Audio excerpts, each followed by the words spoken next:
I want to close with this because this is something that I've really learned the last 5 years. And I want to say I've learned it. I'm in the process of learning. Okay? Everybody, can you see what this is? Do you know what this is? By the way, they do not make square waffles anymore. I don't know what the deal is. It's some sort of conspiracy. But they don't make square waffles anymore. They make round waffles. But I know there's a few ladies in the room, and I'm going to let you in on some guys' secrets. So if you don't want to hear a guy's secret, close your ears. But if you're okay with that, then you need to listen up. But guys' lives are very much like a waffle. Because you see all those little compartments? That's the way we as guys think about our lives. I got my church compartment, I got my work compartment, I got my marriage compartment, I got my parent compartment, I got my buddy compartment, I got my hobby, I got my golf, I got my bowling, I got my whatever it is we do. We got all our little compartments. Now here's the interesting thing is, for most guys, we really do believe we can do those things individually and they don't affect the other. We really do think that way. We think compartmentalized. We don't think seamless.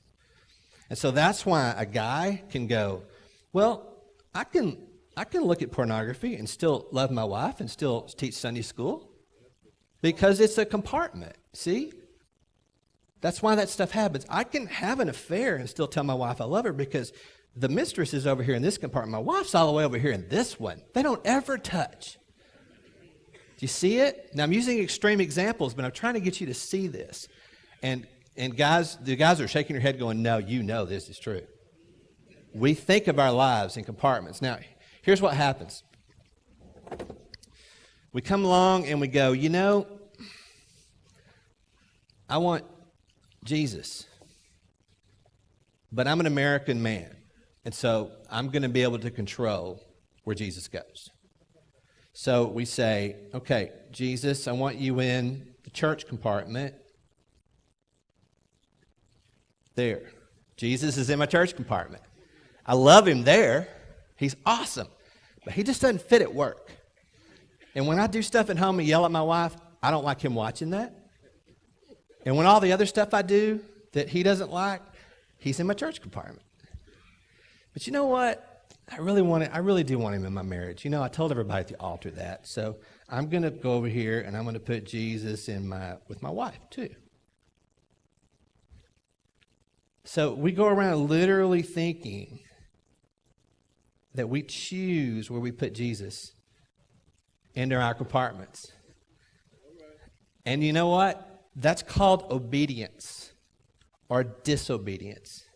Whenever we say, Lord, you can have this compartment, that's obedience. But whenever we say, Lord, don't touch this one, that's disobedience.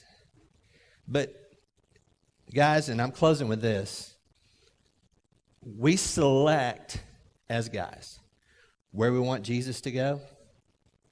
But Jesus is calling all of us to saturation.